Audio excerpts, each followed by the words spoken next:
Hello guys, good evening. This is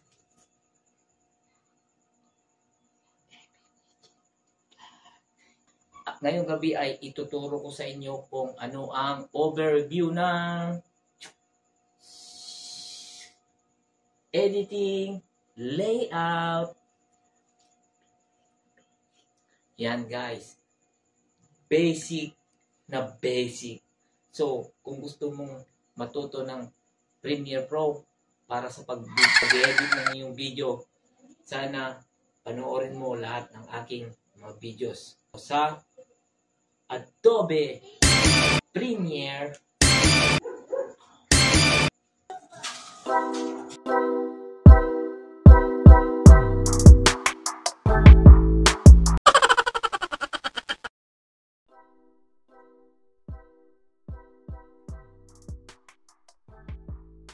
Okay guys, let's start for today's video. Ituturo ko sa inyo guys ang Adobe Premiere Pro. Nandito na tayo sa editing layout. So, i-overview ko kayo sa editing layout. Once again, this is APPG Vlog. Guys, support APPG Vlog always guys. Salamat sa inyong pag-support kay APPG Vlog. Thank you so much kay Ma'am Josie and ito, panoorin nyo to guys. Ito yung nagbigay sa akin nung last na aking premiere. Dalawang ito. Salamat ma'am. Diyos po ang magbalik Panginoon sa mga blessings na pinagkaloob nyo sa akin. Sa lahat din ng mga viewers ko. Team Bingo, thank you so much sa laging pag-support kay APPG Vlog. Si admin, thank you. At sa lahat ng members ng Team Bingo. And lahat guys ng mga nanonood sa mga videos ko regarding sa Adobe Premiere Pro. So guys, ngayon ay ituturo ko kung paano ang mga functions. Very basic ito guys, pero ito yung pundasyon para maging mahusay tayo sa pag-edit. So ngayon guys ay sisimulan ko by new project para makita nyo mabuti. Halimbawa kung kayo po ay baguhan lang sa Adobe Premiere Pro, ito lang yung mga pinaka-basic na gagawin natin. So editing layout tayo. So ilagay ko lang editing layout para hindi tayo malito, no? Editing layout. So guys, yan. So mega lang shout out sa lahat ng mga nanood sa Premiere. Yan. Let's okay. And then natin lumabas. So for the past my videos nung nakarang araw, tinapik natin itong assembly layout. So for the summary or balikan natin, ito lang yung import media panel. Ito yung program or screen, playback screen, and timeline, at saka tools. So ngayon guys, dito naman tayo sa may editing layout. So dito tayo sa editing layout. Click ko. Yan. Ito yung editing layout. Pagdating sa editing layout. Yan.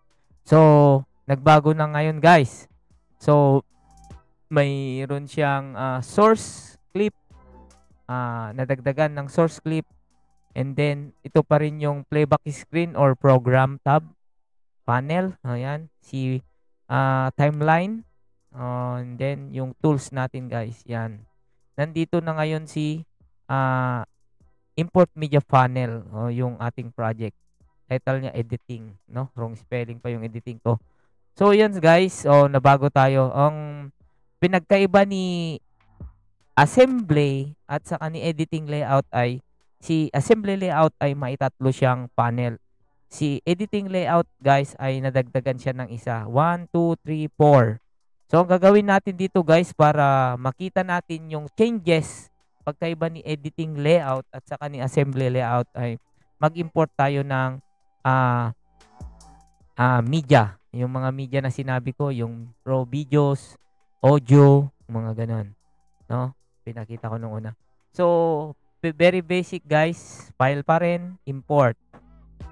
Yan. Ilalagay natin dito yung mga video na ito. Yan. Para makita natin yung pinagkaiba ni assembly layout saka ni editing layout. So, once again, nandito tayo guys sa ating media panel, no? So, once na nag-click ako dito guys, no? Yung pagkaiba, yan. So, ang pinagkaiba guys, dati si assembly layout, i-adjust lang rin. Assembly layout ay wala siyang ganito.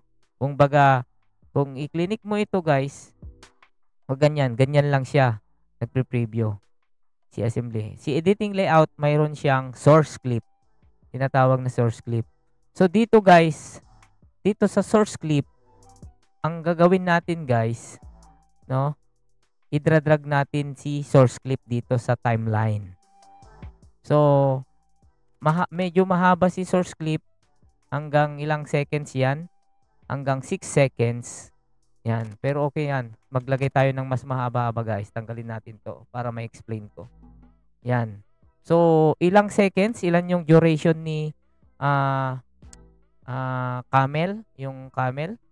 So, dito guys, nakikita natin kung ilang seconds from intro to outro. So, gagawin natin guys, i-play natin yan. So, nag-play.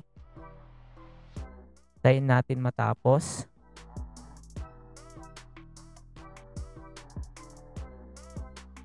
So, yan guys. Ito, ibig sabihin nito guys. Ito, timeline ito guys timeline. Ay, sorry. Ito yung,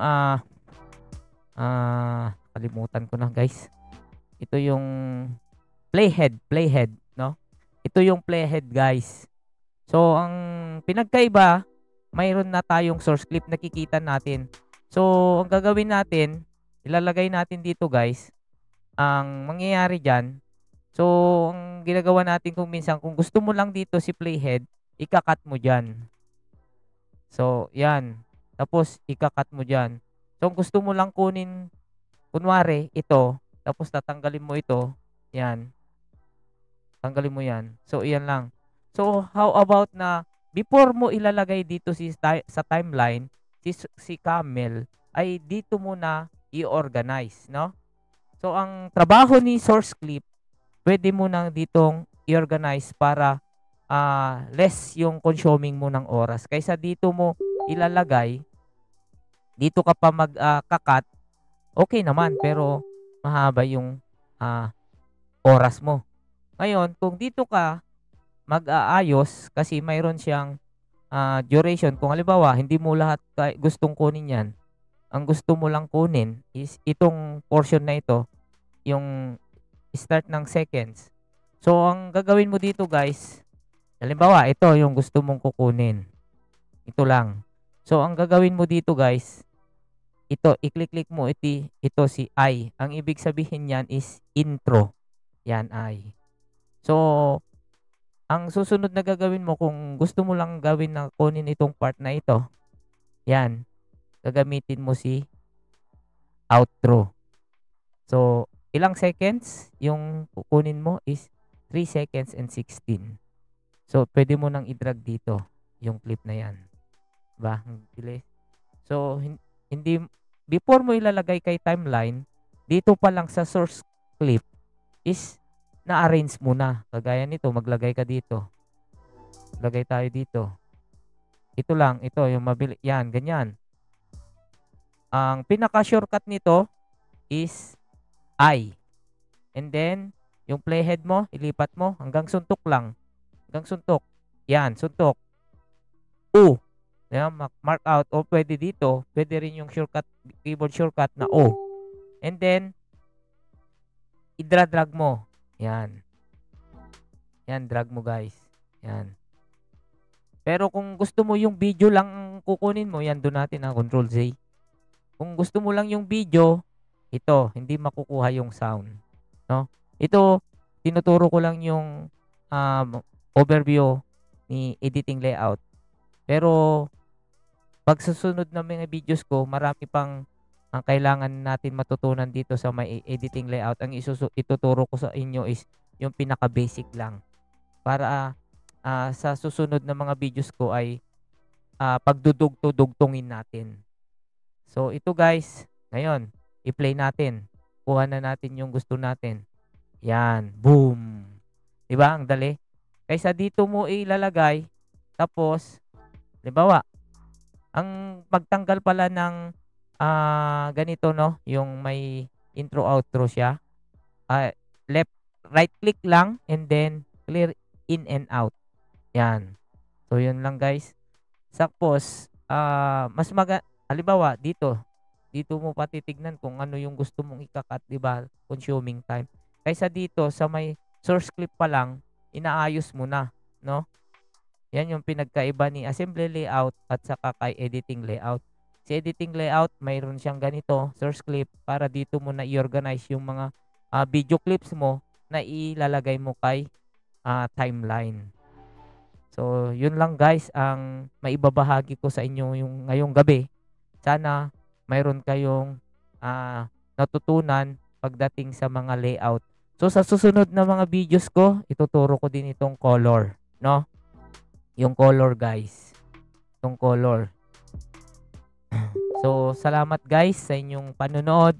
Sana ngayong gabi ay mayroon na naman nagkaroon na naman kayo ng idea kung ano ang gamit ni editing layout. Summary, si editing layout guys is mayroon siyang 4 na panel. Nandito si import media panel, si time panel, nandito rin si mga tools. Mapag-aaralan din natin ito guys sa mga susunod na videos. Dito yung program tab or playback screen and your source clip. So ang pinagkaiba lang dito guys, dito pa lang sa portion ni source clip, ma-organize mo na yung video clip mo kung ano yung gusto mong kunin lang dito na part sa video clip na pwede mong idudugtong dito sa my timeline. So yun lang guys, maraming salamat sa inyong panunood. Huwag niyong kalimutan i-subscribe sa ang aking YouTube channel kung di ka pa nakapag-subscribe. So yun lang guys, bye-bye. Sisimula lahat. Ay sus!